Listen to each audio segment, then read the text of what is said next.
Hello my dear ones, welcome back to my channel. आज का हमारा सेकंड लेक्चर है मल्टीपल स्क्लेरोसिस के बारे में। ठीक है, हमने फर्स्ट लेक्चर में डिस्कस किया है कि मल्टीपल स्क्लेरोसिस क्या होता है, वो कैसे होता है और कुछ उसके फंक्शंस के रिलेटेड। अगर आपने वो नहीं देखा हो तो एक बार जाकर देख लें, तो आपको थोड़ा इजी होगा समझने में। ओके, आज का जो लेक्चर है वो काफ़ी इम्पॉर्टेंट होने वाला है, क्योंकि एग्ज़ाम पॉइंट ऑफ व्यू से देखा जाए तो ये क्वेश्चंस काफ़ी आते हैं। ठीक है, दिस इज़ इम्पोर्टेंट। ओके, आज के लेक्चर में हम देखने वाले कंसिक्वेंसेस क्या है, मतलब मल्टीपल स्क्लेरोसिस की वजह से क्या होता है। सेकंड, हम देखेंगे मेजर एरियाज जो अफेक्ट होते हैं मल्टीपल स्क्लेरोसिस के through.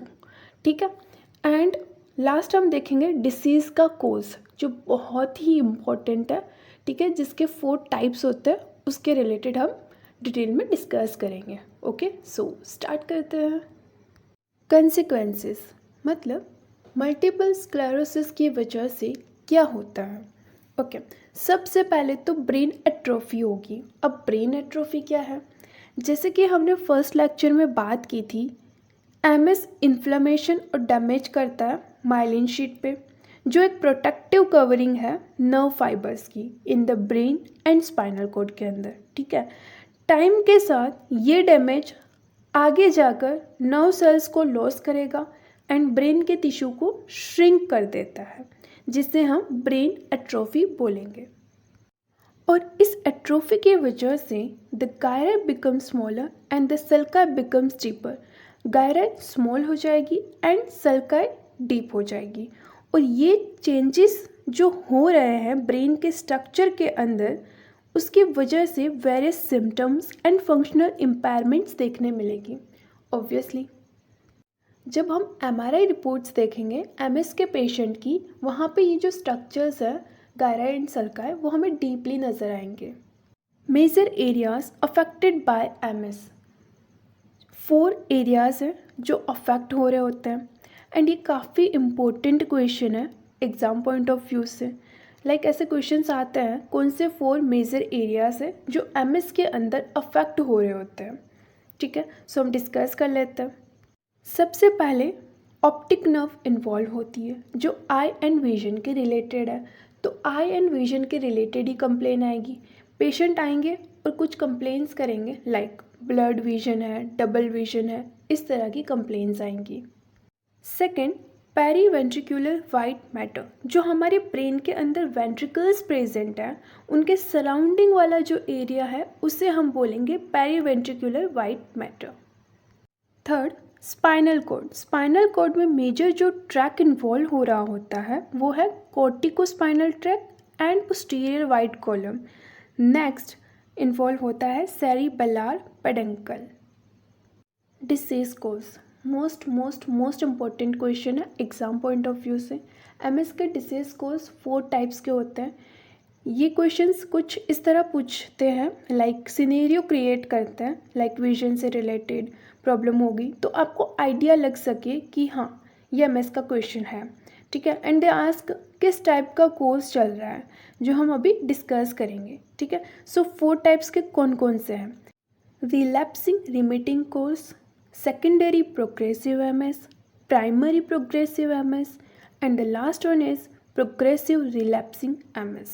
MS means multiple sclerosis. अब हम इन चारों टाइप को डिटेल में डिस्कस करते हैं, बट उससे पहले एक छोटा सा वर्ड है जो इनमें आएगा, इसलिए हम उसे समझ लेते हैं।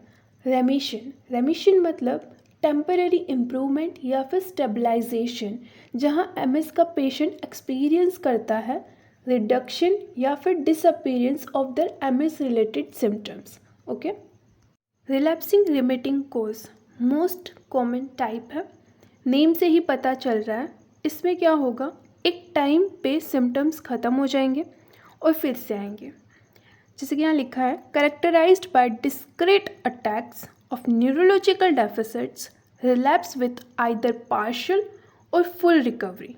अब इसका क्या मतलब है, आपकी लाइफ में एक ऐसा टाइम आएगा जिसमें सिम्टम्स सीवियर शो होंगे, जिसे आप कहते हैं कि ये अटैक है। और उसमें क्या होता है, पार्शियल रिकवरी भी हो सकती है या फिर फुल रिकवरी भी हो सकती है, लेकिन फुल रिकवरी बहुत कम होती है। अगर पेशेंट का ब्रेन हेल्दी है तो जैसे ही डैमेज हुआ वहाँ पे रेमिशन की स्टेज आएगी, ठीक है, वो खुद को ही हील करेगा, लेकिन कब तक वो वहाँ पे प्रॉपर आपको ठीक करता रहेगा। धीरे धीरे वहाँ पे रिकवरी पार्शल हो जाएगी। फिर पार्शल रिकवरी में डिसेबिलिटी ज़रूर आ जाती है, लेकिन देर से आती है, डिले आती है, इसलिए फुल रिकवरी बहुत कम होती है। Next, the periods between relapses are characterised by lack of disease progression. मतलब इसमें डिसीज प्रोग्रेशन नहीं करती, कहीं भी न्यू प्लेक या फिर न्यू इन्फ्लामेशन स्टार्ट नहीं हो रहा होता है रिलैप्सिंग रेमिटिंग कोर्स के अंदर। जो पहले वाला अटैक है उसके सिम्टम्स प्रेजेंट हो सकते हैं या वो रिकवर हो रहे होते हैं। ऐसा नहीं होता कि सिम्टम्स हो ही नहीं, ऐसा है कोई अटैक या इन्फ्लेमेशन आई, डिमाइलिनेशन है, अब वो स्टॉप हो गई है, लेकिन डैमेज तो हुआ है ना, तो वो जो सिम्टम्स हैं वो उसी के सिम्टम्स आ रहे होते हैं। कोई न्यू अटैक नहीं होता, डिसीज प्रोग्रेशन नहीं करती। पहले वाले जो अटैक हुए उसी के सिम्टम्स रिकवरी की तरफ जा रहे होंगे और धीरे धीरे आपकी हेल्थ रिकवर होना शुरू हो जाएगी, ठीक है। फिर चाहे वो रिकवरी फुल हो या पार्शल हो, रिलैप्सिंग रेमिटिंग कोर्स से 85% लोग अफेक्ट हो रहे होते हैं। सेकेंडरी प्रोग्रेसिव एमएस, अब इसमें क्या होगा, ये सेकेंडरी फेज़ है रिलैप्सिंग रेमिटिंग एमएस के पेशेंट के लिए, और इसमें क्या होगा, ये प्रोग्रेसिव होगा और gradually worsen symptoms and disability जो है वो हमें देखने को मिलेगी विथ और विदाउट रिलैप्सेस। रिलैप्सेस मतलब टेम्पररी सिम्टम्स जो वर्सन हो रहे होते हैं। थर्ड, प्राइमरी प्रोग्रेसिव एमएस, ये सीवियर फॉर्म होता है सारे टाइप में से और ये 10% लोगों में देखा जाता है। इसमें क्या होता है, जैसे अभी आपको एमएस स्टार्ट हुआ, स्टार्ट होते ही प्रोग्रेस करना शुरू कर देता है, ठीक है। It characterise by disease progression. इसमें रेमिशन या रिकवरी की कोई स्टेज नहीं आती। इसमें पेशेंट बहुत जल्दी डिसेबिलिटी की तरफ चले जाते हैं और बहुत जल्दी डेथ की तरफ भी चले जाते हैं, क्योंकि डिसीज़ जो है वो स्टार्ट में ही प्रोग्रेस होने लगती है। पहले से सिम्टम्स ठीक नहीं हुए होते हैं और ऊपर से और ज़्यादा अटैक आ जाता है, जिसकी वजह से ये सीवियर फॉर्म है और इसीलिए डिसेबिलिटी और डेथ के चांसेस इसमें इंक्रीज़ हो जाते हैं। Fourth, last one, progressive relapsing MS. इसके अंदर क्या होता है, characterised by a steady deterioration and disease from onset but with occasional acute attack. इसके अंदर होता क्या है, जो डिसीज़ है ना, मतलब 2 अटैक्स आ रहे हैं पेशेंट को और इस वक्त पेशेंट को रिकवरी नहीं है, जो सिम्टम्स हैं वो ज़्यादा सीवियर हो रहे हैं। ये स्टडी प्रोग्रेस कर रही होती है लेकिन ज़्यादा स्टडी नहीं। इसमें कहीं कहीं सिवियरिटी वाले न्यू अटैक्स भी मिलते हैं। यहाँ रिकवरी के प्लेस पे न्यू अटैक्स मिलते हैं जो ज़्यादा सिवियरिटी के सिम्टम्स देते हैं।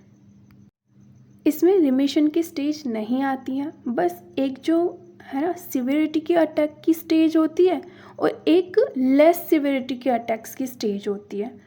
5% लोगों को अफेक्ट करती है, कोई रिकवरी की स्टेज नहीं होती। बिटवीन 2 अटैक्स यहाँ सिम्टम्स जो हैं वो ज़्यादा सीवियर हो रहे होते हैं। आज के लिए इतना ही। होप आपको समझ आया हो, इंटरेस्टिंग लगा हो। इफ़ कुछ क्वेश्चंस हो या करेक्शंस हो आप कमेंट कर सकते हो, एंड इफ़ अच्छा हो तो please do share with your batchmates also, and like share subscribe भी कर देना, अच्छा लगेगा। So thank you so much for watching, bye bye.